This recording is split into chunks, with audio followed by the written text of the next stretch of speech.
नमस्कार। मैं संतोष सिंह और आज हम पॉलिटिक्स में बात जदयू के पॉलिटिक्स की करने जा रहे हैं। वो जदयू जो बिहार में लगातार नीतीश के नेतृत्व में लगभग 21 वर्षों तक शासन किया। इस शासन के बाद बीजेपी के नेतृत्व में बिहार में सरकार बनी है और वो सरकार कह सकते हैं कि 100 दिन पार कर चुकी है। लेकिन इस 100 दिन की सरकार में अगर आप कहें वोट की दृष्टिकोण से तो बीजेपी के वोटर्स जो भी उतार चढ़ाव दिख रहे हो, सबसे ज्यादा अगर संकट में है तो जदयू के कोर वोटर में देखने को मिला है। बांकीपुर चुनाव एक झांकी है,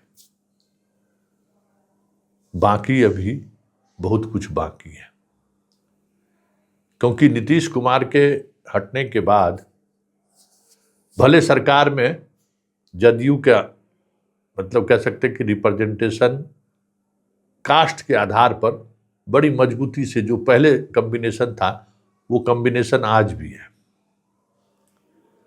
राज्यसभा हो या फिर विधान परिषद की सीट हो, नीतीश का जो फॉर्मूला रहा है उस फॉर्मूले के साथ पार्टी अभी भी खड़ी है। अति पिछड़ा, महादलित और सवर्ण का सिंपैथी वोट उसके साथ मतलब वो बनी रहे, उसके अनुसार पार्टी रिप्रेजेंटेशन भी दे रही है। फिर भी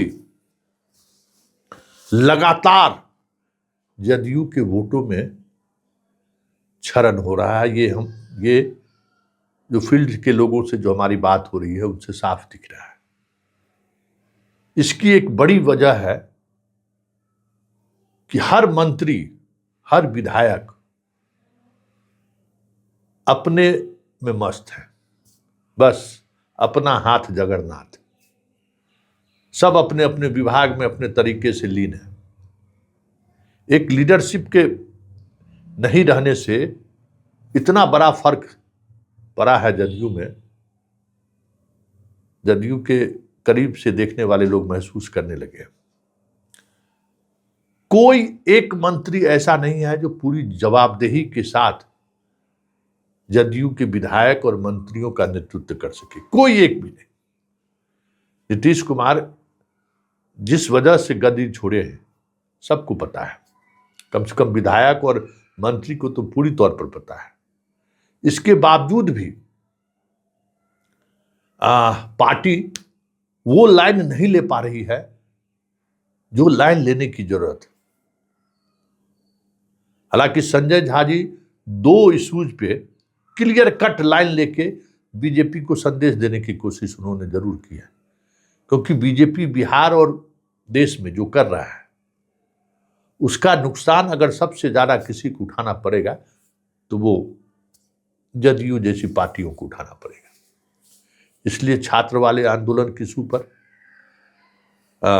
संजय झा जी का स्टैंड कि भाई छात्र का मांग जायज है, न पार्टी के विधायक, न पार्टी के प्रवक्ता, न पार्टी के मंत्री कभी इस लाइन पर मजबूती से बोलते हुए नहीं दिखे। जब आंदोलन खत्म हुआ,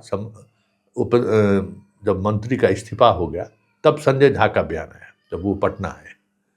लेकिन इस बीच में छात्र आंदोलन के मौके पर जबकि ये क्लियर कट स्टैंड जो पार्टी की होनी चाहिए वो कभी नहीं दिखी। सम्राट का इनकाउंटर का मसला, उस इनकाउंटर के मसले पर भी पार्टी को, जदयू को स्टैंड लेना चाहिए था कि नीतीश कुमार गवर्नेंस किस तरीके से स्थापित किए, किस तरीके से गवर्नेंस बनाने के लिए कानून का राज स्थापित रहे, इसके लिए क्या क्या पहल किए, इस पर जो चर्चा होनी चाहिए वो चर्चा नहीं हो रही है। उससे नुकसान बीजेपी से ज्यादा जदयू को हो रहा है। इतना ही नहीं, बहुत सारे ऐसे मुद्दे इस बीच में हुए। सरकार बीजेपी की नहीं है, सरकार एनडीए की है। यह बात समझने की जरूरत है। और सरकार ऐसा चल रहा है जैसे बीजेपी की सरकार। आप 500 से अधिक स्कूलों को भगवाकरण करना, भाई ये आपकी सरकार है, आपके नेतृत्व में सम्राट के चेहरे पर चुनाव जीत कर आई है क्या बीजेपी? नीतीश के चेहरे पर चुनाव जीत कर आई है। और इस तरीके के विवादास्पद फैसले पर भी जदयू की चुप्पी, खास करके बिहार के मंत्रियों, और इसका अल्टीमेटली नुकसान जदयू को हो रहा है। इतना ही नहीं, फिर शुरू हो गया पोस्टर पर मोदी जी का चेहरा। यह सरकार एनडीए की सरकार है, बीजेपी की सरकार नहीं है। आपत्ति होने पर प्रधानमंत्री का तस्वीर हट गया था, किसी की तस्वीर नहीं आने शुरू हो गई थी, लेकिन फिर इधर से आना शुरू हो गया। मतलब बार बार बीजेपी ये दिखाने की कोशिश कर रही है कि ये सरकार बीजेपी की सरकार है।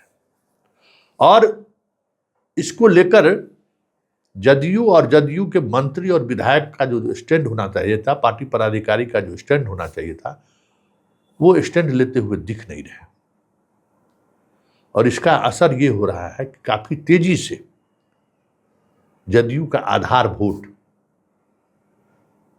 खिसक रहा है, चाहे कुर्मी हो, चाहे अति पिछड़ा हो, या जो सवर्ण बीजेपी से इतर जदयू से जुड़े हुए लोग जो हैं वो हो। बाकी पूर्व उपचुनाव में ये साफ दिखा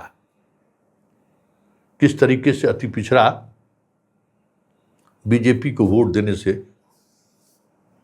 असहमत हो गए। ऐसे में निशांत को मंत्री के प्लेटफॉर्म पर ही नहीं, पार्टी और पार्टी के वैचारिक प्लेटफॉर्म पर भी मजबूती से खड़ा होना होगा। क्योंकि जो स्टैंड निशांत ले सकते हैं, जो स्टैंड पार्टी के लाइन पर निशांत कह सकते हैं, वो कोई दूसरा नहीं कह सकता है। क्योंकि दूसरे के कहने का प्रभाव और निशांत के कहने का प्रभाव बहुत अलग पड़ेगा। और पार्टी अभी इसी ट्रोमा में से गुजर रहा है। कई ऐसे फैसले लिए गए हैं सम्राट चौधरी के द्वारा, जो फैसला लग रहा है कि जैसे बीजेपी की सरकार हो यहां ले रहे हैं। नीतीश के चेहरे पर चुनाव हुआ है, नीतीश के एजेंडे पर सरकार चले, मतलब सबको साथ सबका विकास वाली जो एक सोच रही है उसके साथ सरकार चली, वो न चलकर एक खास एजेंडे के तहत सरकार चलाने की कोशिश हो रही है। और ये प्रवृत्ति कह सकते हैं कि सबसे ज्यादा नुकसान जदयू को देगा। और ऐसे में ये पार्टी 29 आते आते हाशिए पर पहुंच जाए तो कोई बड़ी बात नहीं।